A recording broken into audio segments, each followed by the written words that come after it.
They say poverty rubs off with a dress like that. John's fiancé, apparently, didn't like the wedding dress I had made. He went as far as to trash it, posting it on the internet with bad reviews to tarnish its image. But he didn't stop there. He paid others to write a massive amount of negative comments about our company. Because of this, my company has been swamped with handling complaint calls. If left as it is, this could negatively impact our work. So, in an emergency meeting, I decided to start doing business with a well-known company. On the wedding day, to get back at John, I urged him to check his cell phone. He was shaken. What's happening? Contracts were being canceled en masse at his company. I couldn't let him off for demeaning my dress, troubling Alice, and spreading bad reviews about our company. We will thoroughly get back at John. My name is Ryan.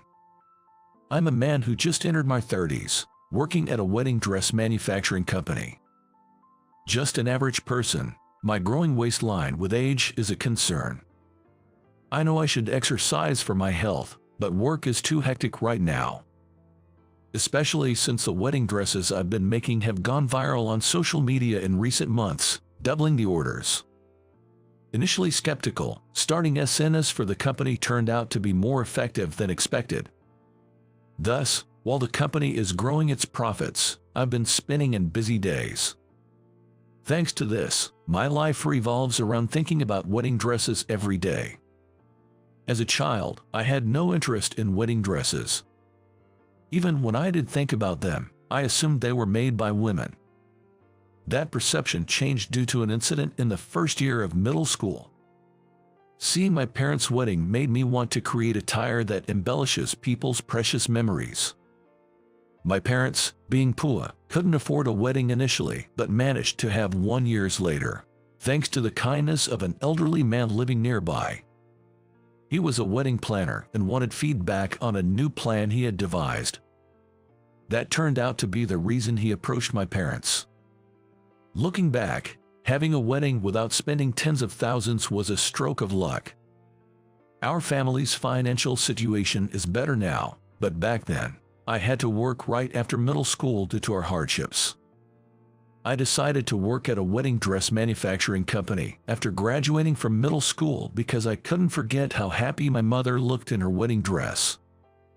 During the season of vibrant autumn leaves, I was working in the company and spoke to a female colleague. Maybe we should change the color combination here a bit. Understood. I'm sorry to trouble you with this when you have your own work. It's no bother at all. The person I was speaking to is my younger colleague. Her name is Alice. She's sitting at her desk, intently staring at the computer screen. She's also in her 30s, a classmate from middle school.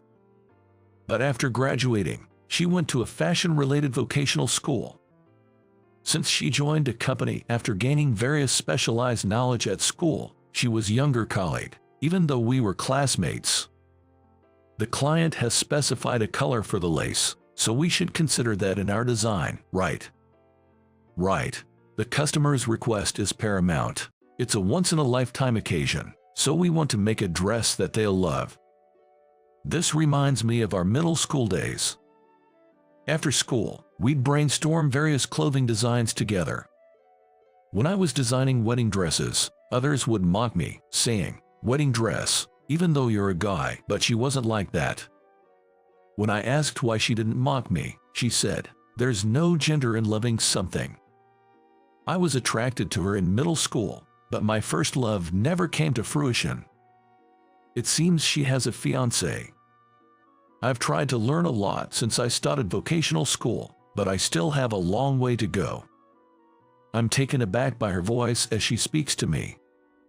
She seems to be struggling with a big problem lately. She often repeating the same mistakes or forgetting what she needs to do. As a colleague working in the same office, I want to help her if I can, but it's personal, so I can't get too involved. "I wish you'd talk to me if you are having trouble," I said, "but I wonder if that time will ever come." As I watch her and think, a bug flies. It flies in from nowhere, apparently wanting to get out. It keeps hitting the window glass.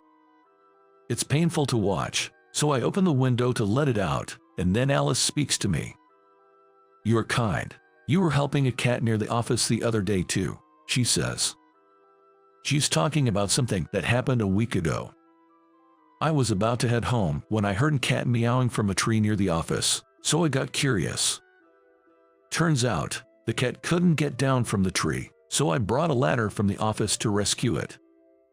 It seems Alice saw me doing this. I don't think it's a big deal. That cat might have been able to get down from the tree on its own after a while, I say. But I think the cat was still anxious, so it was good that you helped it out early, she replies with a smile. Seeing her smile makes me feel a bit shy. While we're talking, her phone vibrates. Alice picks it up from the desk, checks the screen, and her expression darkens. She thought it was a message from a client, but it wasn't. "What's wrong?" I asked. After hesitating for a few seconds, she slowly starts to speak. "Well, my boyfriend has been saying some mean things lately," she says. "Mean things, even though he's dating you?" "No, not about me, about people at work." She has a fiancé named John, who's in his 50s and values education highly. He's seen as an elite director at his large company because of this. He often tells Alice not to associate with people who didn't go to college. By the way, John graduated from a prestigious university. I heard from a colleague that he used to only hang out with smart people in university. Because someone from our company graduated from the same university, I had heard about him before. Alice looks down at her phone, which vibrates again, with a complicated expression. Why would he say that hanging out with people with lower education makes you dumber? She wonders. Maybe she's received another message like that. Since there are quite a few people like me who started working right after middle school at our company, maybe he's worried about that. It's ridiculous. Just because someone didn't finish high school doesn't mean they are not a good person. You, me, and everyone else here are not bad people, she says. Alice. Sorry, please forget I said anything. I just decided on a wedding date, so maybe I'm just worried about everything. She says with a downcast look. I can't come up with anything comforting to say. Somehow, it doesn't seem like Alice and John are a good match. Despite the age difference and differing values. Why did she decide to get married? As I ponder Alice and John's situation, time passes. During this time, I've made several wedding dresses. It was chaotic at first, but I've gotten used to it with experience. The number of orders hasn't changed, but now I can handle my work more comfortably. In the midst of this, Alice asks me for a favor. She approached me during the break with a formal attitude to talk about her wedding. So, you want me to design the wedding dress you'll wear, Alice? Yes, I've always wanted to wear a wedding dress designed by you. If I'm going to wear one for my wedding, I want it to be yours, she says. I'm flattered to hear that. It's genuinely satisfying to be appreciated. The responsibility of contributing to such an important moment in my classmate's life is a big pressure, but it also motivates me. However, I wonder if she has discussed this with her fiancé, John. It seems Alice read my expression. I've talked it over with John, and he agreed to let me decide if I'm so willing, she says. If he's okay with it, then. Alice genuinely wanted to wear a dress I designed, but there seemed to be another motive. I didn't want him to keep looking down on people from our workplace. I thought if he saw a beautiful dress, he might change his mind, she explains. So that's why you asked me to design it, I see, I said. When Alice reached out and grabbed my hand, I couldn't help but feel a jolt of surprise. It reminds me of the innocent feelings I had for my first love in school. Of course, I'll pay for it. Could you please design it? She asks hesitantly. But I wanted to do everything, not just the design. I believe the best results come from one person handling the entire process, and I wanted to do everything I could for her. No, I'll take care of everything. You're my friend, and I've been looking out for you. I want you to wear something truly special, I insist. But I think your modesty is a virtue, but is not what you need right now. This is an important moment in your life. You shouldn't have any regrets, I told her. Alice has always been like this.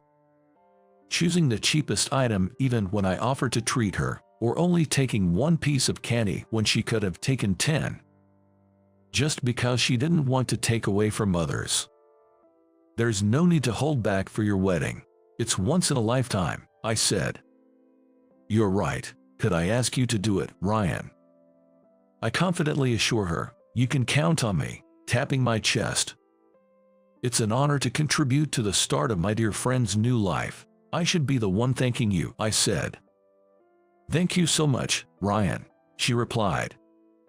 So, from that day, in addition to my regular work, I started on Alice's wedding dress. Though it was challenging, the motivation was different because I knew the person who would wear it. Creating something for someone I know felt fresh since I had never experienced it before. Completing this wedding dress would teach me a lot for my future work. But at that time, I didn't know. Alice was enduring a lot for a marriage she didn't want. And I didn't realize she didn't eat much during breaks. That day, she went home and had a long talk with John about the wedding. Later, I heard John didn't want to invite us, her colleagues, to the wedding. He said people with lower education are surely lacking in class, and Alice had a hard time convincing him. The dressmaking process went smoothly, and a few months later, it was finished. When Alice tried it on, it fit perfectly. She looked the most radiant I had ever seen her. In a company changing room, wearing the newly made wedding dress and looking at herself in the full-length mirror, Alice's face lit up. It's wonderful. Thank you so much, Ryan. I'm glad you like it, I replied. It's so beautiful, I'm sure he'll have to let go of his prejudices. Thank you for all your hard work, she says, tears in her eyes. Seeing Alice tear up with gratitude, I chuckle and say, you're overreacting. This is how she reacts even before the wedding, so I can only imagine what the actual day will be like. But I don't feel bad at all. It's a fresh feeling to have someone I know appreciate something I've made for a personal occasion. Afterward, Alice carefully folded the dress to show it to John. After bringing it home, she planned to try it on in front of her fiancé again.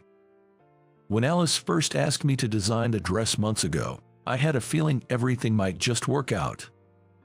But it seems I was too optimistic. That night, a storm of negative reviews swept through an internet site. The photos posted were of the dress I made for Alice, but they showed it dirty, with bugs and trash on it. This sparked people, who weren't even customers, to write all kinds of untrue things, causing the company's reviews to spiral down. Arriving at work the next morning, my colleagues were furious over the comments on that site. Complaints about not being greeted when passing by, or that an employee is interacting with someone with bad behavior. What does that have to do with our work? Are these even true? The person posting claims they ordered a dress, but that's a lie. The photo they posted isn't one of our dresses. The names mentioned are from a different wedding dress company. These are employees from another company. It seemed the situation had worsened overnight.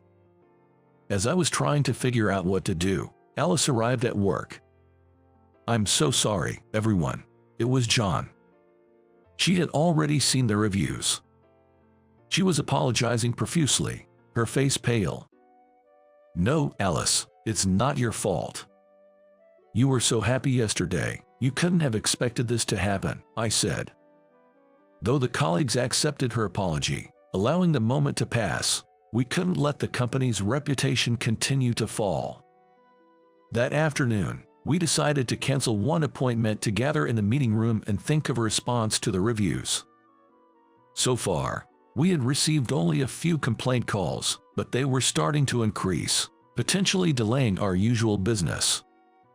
In the serious atmosphere, we brainstormed strategies together. During this, Alice seemed determined to take responsibility. "This is my responsibility. I have an idea. Please let me handle this," she said with a strong resolve. No matter what we said, she wouldn't be swayed. So, I decided to invoke the idea of shared responsibility. "Then, I'll help too," I said. "A senior should bear the burden of a junior's mistake." I couldn't let her face this alone. As a colleague, I need to teach a lesson to anyone who bullies my dear colleague. First, we needed to understand why Alice was engaged to John in the first place. The more I thought about it, the more I felt something was off about the two of them getting married. The next day around noon, I visited a well-known company in the area to solve the issue. A renowned company familiar to many residents here. Upon explaining my visit at the reception, I was directed to a spacious conference room. Inside, a man in his 60s waited for me. Mr. York, the company's president. The person who looked at me with a sharp gaze was one of the adults who had watched over me since I was a child. I often visited Mr. York's house as a child, where he would entertain me. "It's been a while. I hear you are having some troubles." Mr. York greeted me with a gentle smile, happy to see me. Despite my happiness, I knew this wasn't the time for reminiscing due to my current situation. "It's been a long time, actually. I've been facing some challenges with a colleague." I began, summarizing recent events. Mr. York listened intently to my explanation, offering his full attention. After I finished speaking and took a moment to breathe, Mr. York began to speak. "Firstly, as a neighborly elder, I must say you've had it tough. When you enter society and start a business, you're bound to encounter troublesome individuals occasionally," he said. "Thank you. Have you experienced something similar, Mr. York?" "I've lived for 60 years and managed a company. Naturally, I've had my share of experiences." Living a long life surely brings a variety of experiences. From Mr. York's heartfelt tone, the hardships he faced were evident. He sighed deeply, shaking his head before addressing me again. "I'd like to help, but as someone who leads a company, I can't act on personal feelings alone. You understand that we can't spend time on mere consultations, right?" "Of course," I replied, acknowledging his position.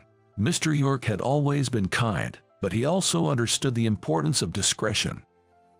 Now that we were both adults in society, I couldn't simply rely on our neighborly relationship unconditionally. I prepared myself to make a proposal to Mr. York. "Mr. York, I'm interested in doing business with your company," I said. "Let's hear the details." Typically, such matters would be handled by the sales team, but today was an exception. I had explained the situation to my company's staff, and it was decided that I would handle this negotiation. Partly to resolve Alice's issue, and also for mutual benefit.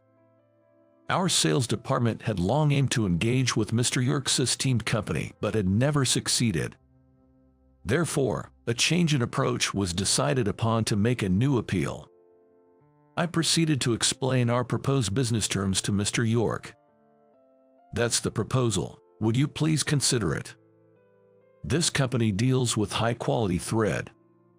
Using this thread to create wedding dresses would undoubtedly result in superior products." Considering Alice's situation, it was clear that establishing a connection with a renowned company would be beneficial. "Understood. Let's proceed with a deal between our companies," Mr. York agreed.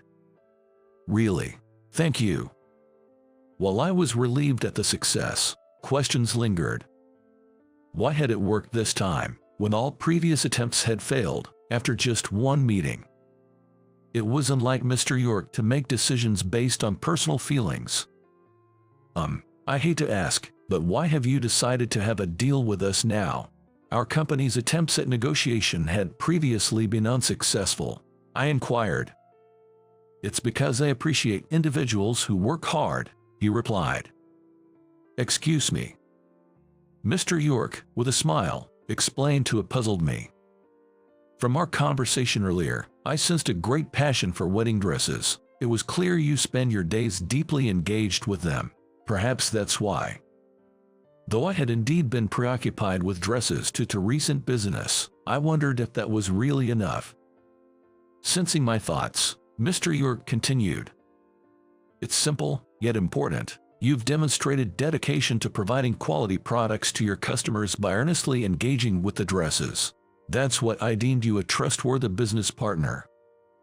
Having no previous sales experience and never having been evaluated in such a manner by a business partner, I felt awkward yet flattered.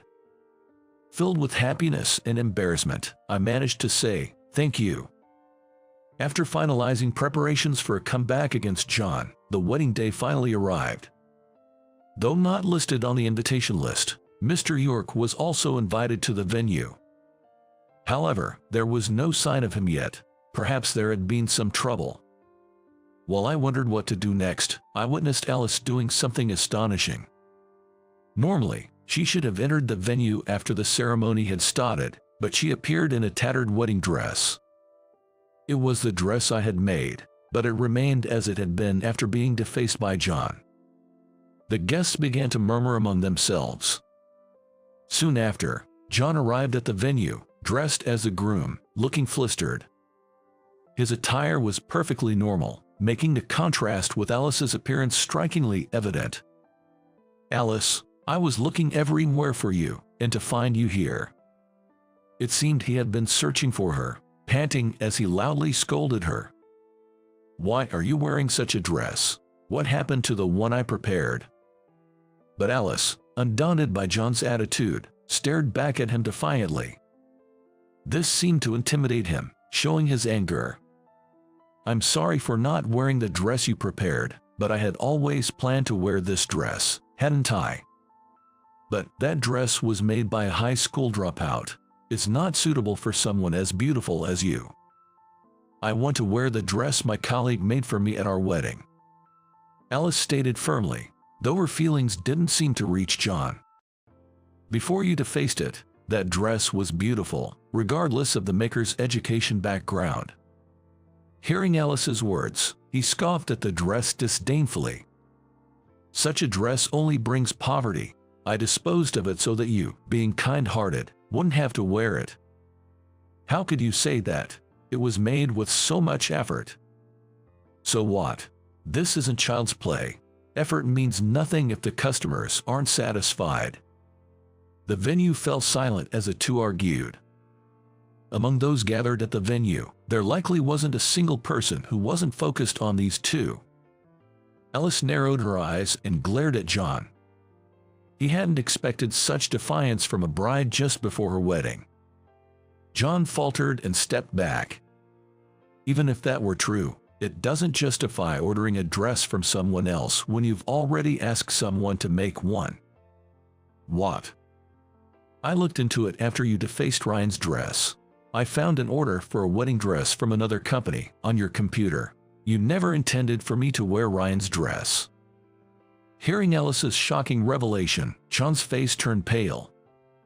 "No, it's a misunderstanding. Listen to me," he pleaded. But she showed no mercy. Alice raised her voice so everyone in the venue could hear her clearly. "I asked you multiple times if you had any specific requests for the dress, yet you, who said I could do as I liked, criticized the finished product. Isn't that wrong?" "Stop, don't say any more. It's almost time for the wedding." The atmosphere in the venue was changing.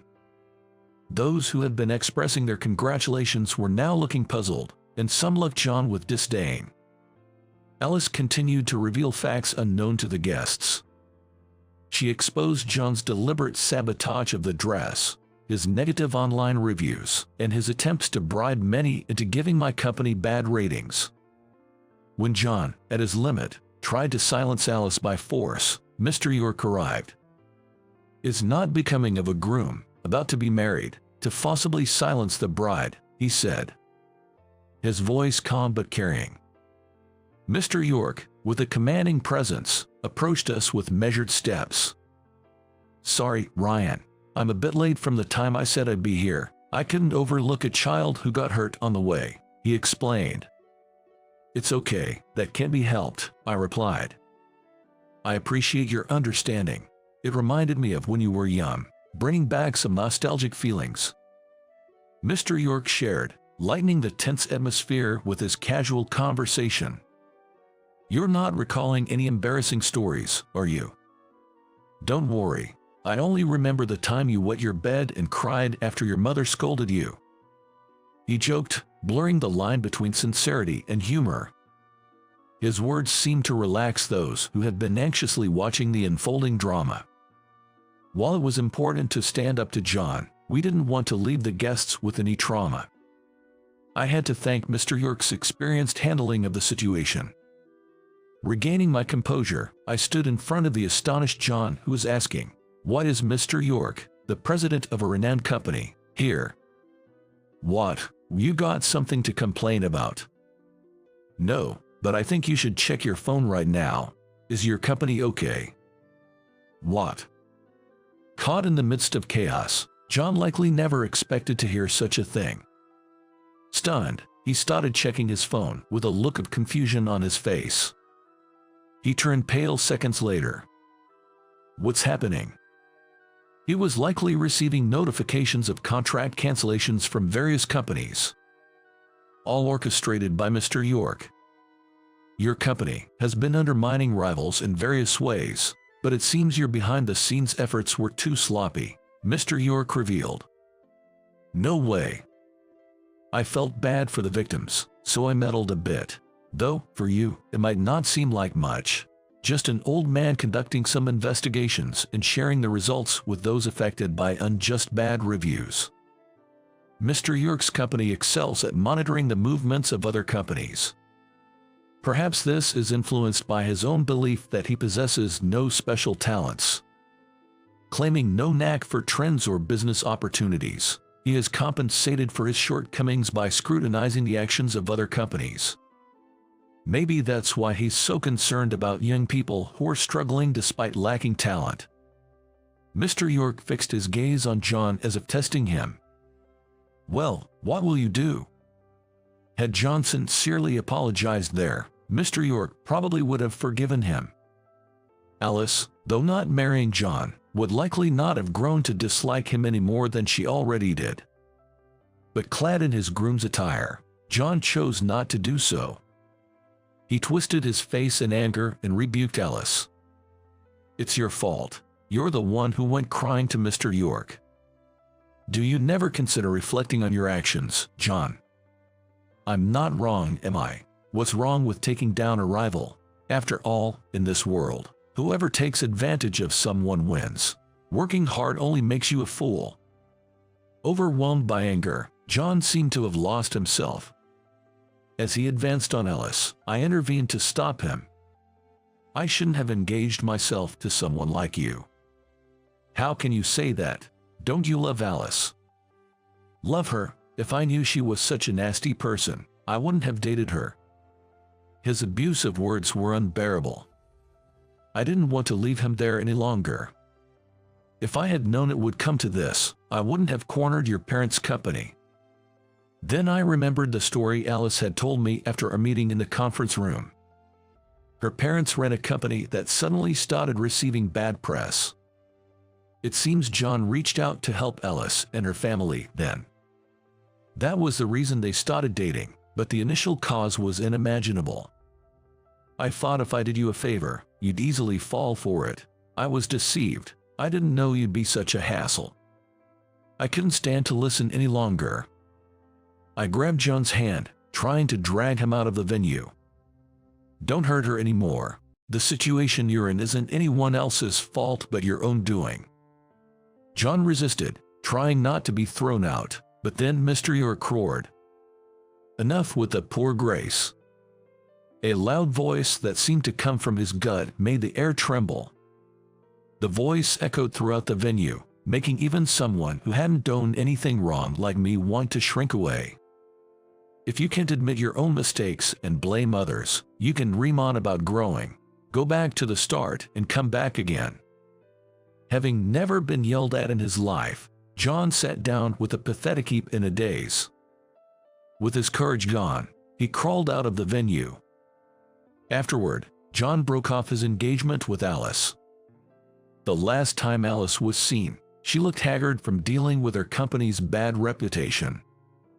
It seems the wedding incident had long-lasting effects, and a year later, John's company went bankrupt. Having lost his job, he moved back to his rural hometown and rarely went outside. Rumor has it, he spends his days feeling small and insignificant. Meanwhile, we began trading with Mr. Yerk's company. We were able to offer even higher quality dresses. With more work coming in, we became busy again but managed to get by with new hires. Alice, carrying a big trauma from her relationship with John, gradually started to regain her energy. Lately, she's been showing more smiles, and it seems like her heart's wounds might fully heal sooner rather than later. If she decides to have a wedding, I'd like to make her dress. Assuming she agrees. If I said I was your first love, would you date me? What? Just kidding. Please continue to support me. Yes.